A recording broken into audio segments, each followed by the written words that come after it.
आज मैं एक्सप्लेन करने वाला हूं वो स्विंग ट्रेडिंग स्ट्रैटेजी जिसने मुझे सिर्फ एक हफ्ते में $500 कमा के दिए हैं।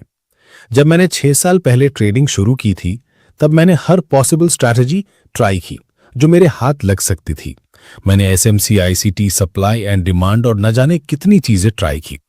2 साल तक सक्सेस न मिलने के बाद मुझे रियलाइज हुआ कि सबसे प्रॉफिटेबल तरीका है चीजों को सिंपल रखना।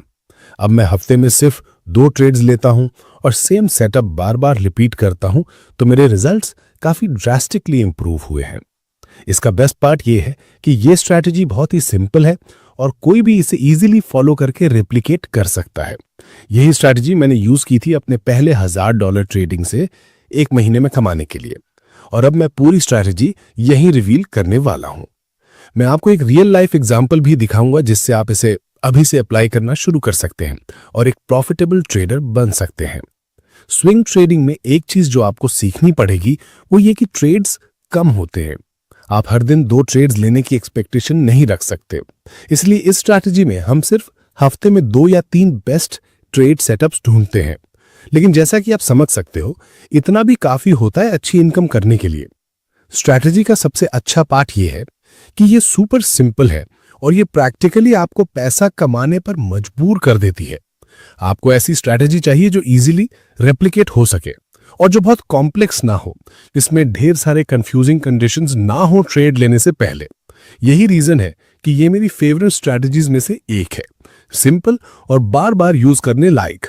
क्योंकि ये स्विंग ट्रेडिंग स्ट्रैटेजी है, तो हम यूज करेंगे daily time frame, 4 hour time frame और 1 आवर टाइम फ्रेम। हम इन तीनों टाइम फ्रेम्स को सिंक में यूज करेंगे ताकि हमें बेस्ट ट्रेड सेटअप्स मिल सके और हमारी विनिंग चांसेस हाईएस्ट हों।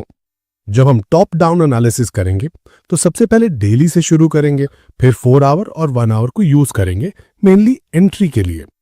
डेली हमें देगा ओवरऑल डायरेक्शन और 4 आवर देगा डायरेक्शन प्लस एंट्री के लिए थोड़ा ज्यादा प्रिसीजन। अब इस स्ट्रैटेजी को सफल बनाने के लिए 3 आसान स्टेप्स हैं। सबसे पहले हम शुरू करेंगे डेली से। तो पहला स्टेप है मार्केट का डायरेक्शन ढूंढना। आपको तब तक वेट करना है जब तक मार्केट एक ट्रेंड में ना आ जाए। डेली टाइम फ्रेम पर ये जो कैंडलस्टिक पैटर्न आप देख रहे हो, मुझे ये बहुत पसंद है क्योंकि ये दिखाता है कि प्राइस पहले बुलिश था, फिर नीचे आया, लेकिन अगली कैंडल उस बेरिश कैंडल से ऊपर क्लोज हुई। अगर मार्केट में आपको यही पैटर्न दिखे लेकिन बुलिश कैंडल उस बेरिश कैंडल के ऊपर क्लोज ना करे, तो वो ट्रेड लेना सही नहीं होगा।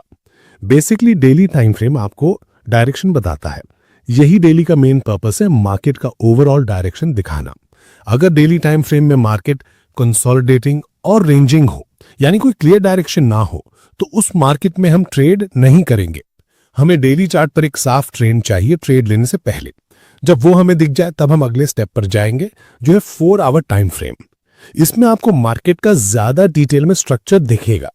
मार्केट स्ट्रक्चर मतलब हायर हाइज और हायर लोज बनते रहना मार्केट में, यानी मार्केट कंसिस्टेंटली एक डायरेक्शन में बुलिश हो। 4 आवर टाइम फ्रेम का मेन काम है मार्केट स्ट्रक्चर को आइडेंटिफाई करना। इससे हमें कंफर्मेशन मिलेगा कि मार्केट सच में उसी डायरेक्शन में जा रहा है या नहीं। फॉर एग्जाम्पल, मान लो आपको लगता है मार्केट बुलिश है लेकिन आप श्योर नहीं हो, तो आप लोज को देखोगे और चेक करोगे कि अगला लो पिछले वाले से ऊपर है या नहीं, मतलब हायर लो बना या नहीं। स्पेसिफिकली जहां मार्केट नीचे आता है और स्क्वीज करता है, वहां आपको एक विक भी दिखेगा।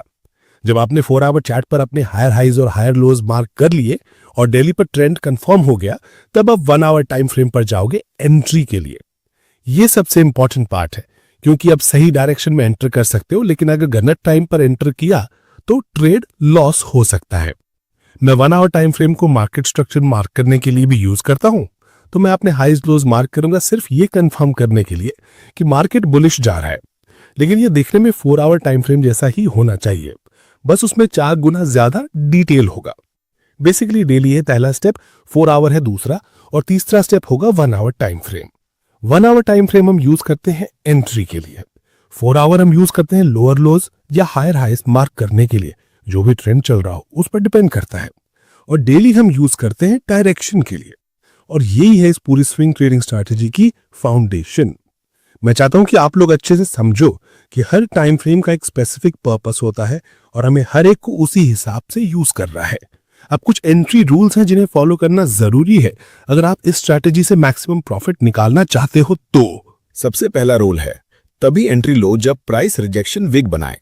मान लो प्राइस तेजी से नीचे गिर रहा है और आप बाय लेने का सोच रहे हो, तो आप तब तक मार्केट में एंट्री नहीं ले सकते जब तक आपको एक बड़ी रिजेक्शन विक ना दिखे जो प्रूव करे कि मार्केट अब उल्टा घूमने वाला है, यानी बुलिश होने वाला है। इस एग्जांपल में जो मैं ड्रॉ कर रहा हूं वही है आपकी कंफर्मेशन। आपको ऑपोजिट डायरेक्शन की रिजेक्शन विक चाहिए। अगर आप बाय करने की सोच रहे हो तो डाउन साइड की विक चाहिए जो ये प्रूव करे कि मार्केट ने नीचे रिजेक्शन दिखाया है और अब ऊपर जाने के लिए तैयार है।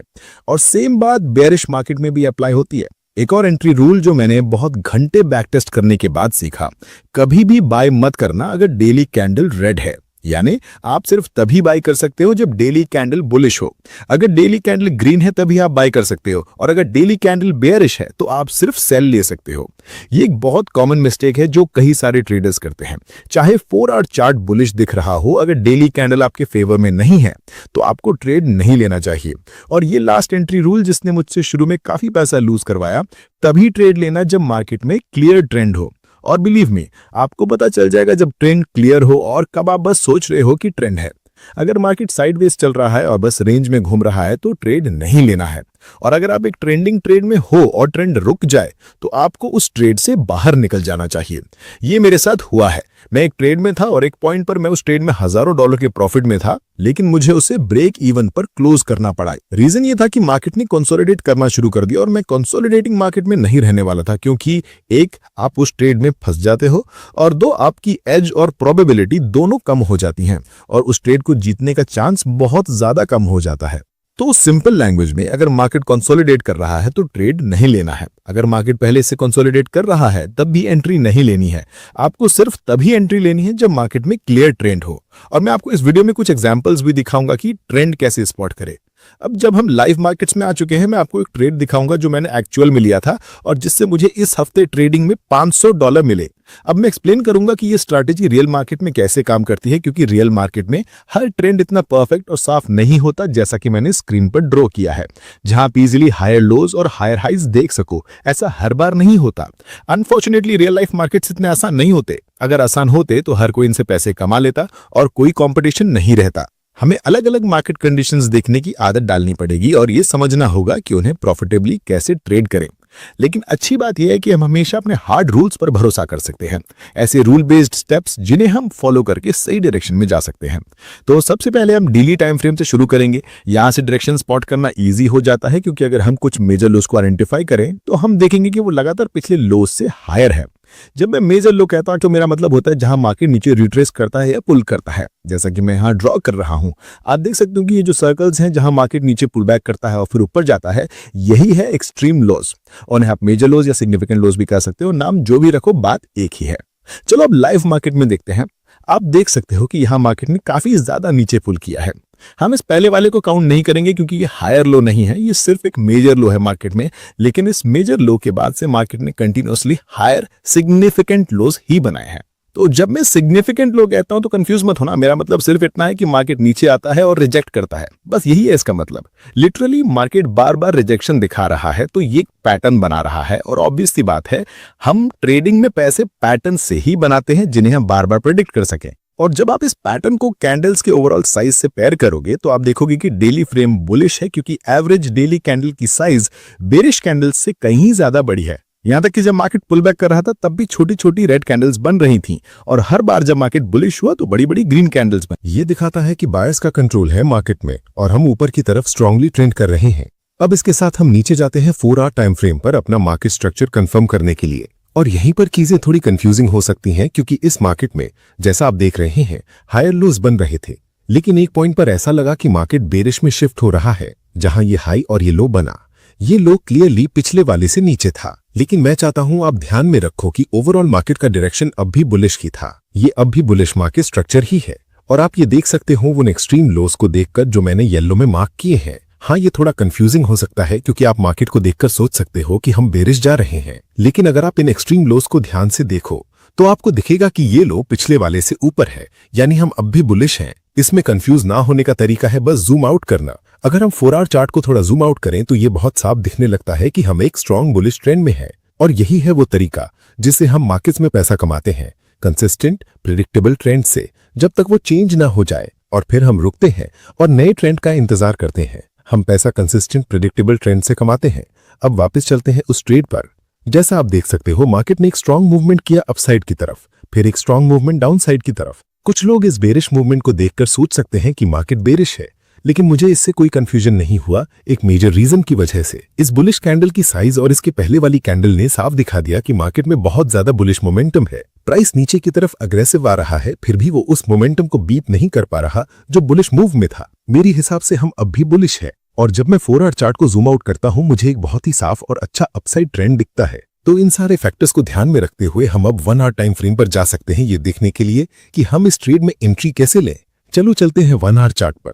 जैसा कि आप यहां देख सकते हो, मैंने एक स्पेसिफिक जगह सर्कल किया है। मार्केट ने डाउनसाइड को रिजेक्ट किया, और मार्केट ने सिर्फ कहीं भी रिजेक्ट नहीं किया, इसने एक मेजर सपोर्ट जोन पर रिजेक्शन दिखाया। मैं अब फिर से 4 आवर टाइम फ्रेम पर ऊपर जाऊंगा आपको दिखाने के लिए वो सपोर्ट जोन। ये एक स्ट्रॉन्ग सपोर्ट जोन है जो पहले भी कई बार होल्ड कर चुका है। एक बार प्राइस थोड़ा नीचे गया था इस सपोर्ट की, लेकिन तुरंत वापस ऊपर आ गया, जिससे कंफर्म हुआ कि वो मूव एक फेकआउट था और सपोर्ट अब भी वैलिड है। तो अगली बार जब प्राइस यहां आएगा तो मैं बहुत अटेंटिव रहूंगा स्मॉलर टाइम फ्रेम यानी 1 आवर एंट्री टाइम फ्रेम पर, ताकि बुलिश एंट्री ढूंढ सकूं। इस ट्रेड में 2 एंट्री कॉन्फर्मेशंस थे जिनसे मैंने एंट्री ली। पहली कॉन्फर्मेशन थी ये रेड बियरिश कैंडल, जिसमें एक बड़ी विक थी डाउनसाइड की तरफ। जैसा कि पहले बताया, एंट्री तभी लेनी चाहिए जब रिजेक्शन विक दिखे। अब रियलिस्टिकली सोचे तो ये मेरी एकमात्र कॉन्फर्मेशन नहीं थी। मैंने देखा कि कई और कैंडल्स में भी विक्स थे। मैंने देखा कि डाउनसाइड मोमेंटम खत्म हो रहा है, तो और कहां जा सकता है प्राइस। हम एक बुलिश ट्रेंड में है, एक स्ट्रॉन्ग सपोर्ट लेवल पर है। अगर डाउनसाइड मोमेंटम जा रहा है तो प्राइस और कहां जाएगा, जाहिर है ऊपर। अब देखो कितनी कैंडल्स थीं जिनमें बड़ी विक्स थीं। एक ये वाली, तीसरी और चौथी, यानी टोटल 4 कैंडल्स थीं जिनमें बड़ी डाउनसाइड विक्स थीं। यही मैं देखता हूं। और दूसरी मेजर एंट्री कॉन्फर्मेशन थी ये बुलिश एनगल्फिंग कैंडलस्टिक। इस कैंडलस्टिक ने मुझे साफ कह दिया अब बाय की अपॉर्चुनिटी है। कुछ और कैंडल्स और डाउनसाइड रिजेक्शन के बाद मैंने बाय पोजीशन में एंट्री ली। और जब बात आती है प्रॉफिट लेने की, तो मैं हमेशा पसंद करता हूं कि बाय करते समय रेजिस्टेंस के पास प्रॉफिट ले लूं और सेल करते समय सपोर्ट के पास, क्योंकि यही जगह है जहां प्राइस रिजेक्ट करता है और रिएक्ट करता है। जैसा आप देख सकते हो, हमें इस रेजिस्टेंस एरिया से एक अच्छी बड़ी रिजेक्शन मिली, तो ये डिसीजन एकदम सही था। तो बेसिकली यही है एक 1 to 2.5 risk to reward ratio वाला ट्रेड। मैंने आपसे वादा किया था कि मैं आपको ट्रेंड बेटर आइडेंटिफाई करना सिखाऊंगा, तो अब मैं आपको एक क्विक एग्जांपल दिखाने वाला हूं जिससे आप तुरंत अपनी ट्रेडिंग में अप्लाई कर सको और एक प्रॉफिटेबल ट्रेडर बन सको। तो सबसे पहला पेयर जो मेरे दिमाग में आया जिसे मैं चेक करना चाहता था वो था AUD USD। लेकिन दुर्भाग्य से AUD USD अभी एक ऐसे फेज में है जिसे मैं कंसोलिडेटिंग और रेंजिंग मार्केट मानता हूं। अभी इस मार्केट में कोई क्लियर ट्रेंड नहीं है, तो मैं इसमें ट्रेड नहीं करूंगा। मैं सच में चाहता हूं कि आप लोग इससे कंफ्यूज ना हो, क्योंकि ये थोड़ा बुलिश लग सकता है, लेकिन कभी कभी बस जूम आउट करना जरूरी होता है।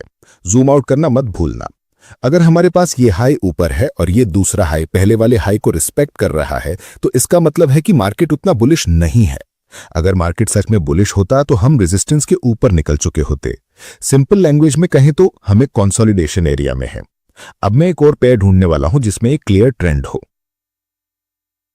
ठीक है, अब मैं USD CAD पर हूं और यहां मुझे एक साफ क्लियर ट्रेंड दिख रहा है। मैं 4 आवर टाइम फ्रेम पर हूं। अगर हम डेली पर स्विच करें तो हमें एक अच्छा साफ बेरिश ट्रेंड दिखेगा। मुझे डेली टाइम फ्रेम पर स्विच करना इसलिए पसंद है क्योंकि वो एकदम क्लियरली दिखा देता है कि मार्केट कहां जा रहा है। मान लो आपने कोई एक स्पेसिफिक पॉइंट लिया, जैसे 2 हफ्ते पहले, तब प्राइस कहां था। मई मंथ के मिडिल में प्राइस यहां था, अब जून के शुरुआत में प्राइस यहां नीचे है, तो प्राइस अब पहले से सिग्निफिकेंटली नीचे है। अगर कैंडलस्टिक्स ना होते तो हमारे पास सिर्फ प्राइस होता। मैं ट्रेंड को ऐसे सोचता हूं, मान लो मई 20 को मैंने इसको नोट किया, फिर जून 9 को मैंने फिर से नोट किया। बस यही है ट्रेंड समझने का तरीका। पहले जमाने में लोग ऐसे ही ट्रैक करते थे, प्राइस सिंपली नीचे जा रहा है। अब हम वापस 4 आवर चार्ट पर आते हैं और अपनी स्ट्रक्चर एरियाज मार्क करते हैं। तो ये है हाई, फिर लो, फिर हाई, फिर लो, और आप समझ ही गए होंगे यही तरीका है ट्रेंड को आइडेंटिफाई करने का।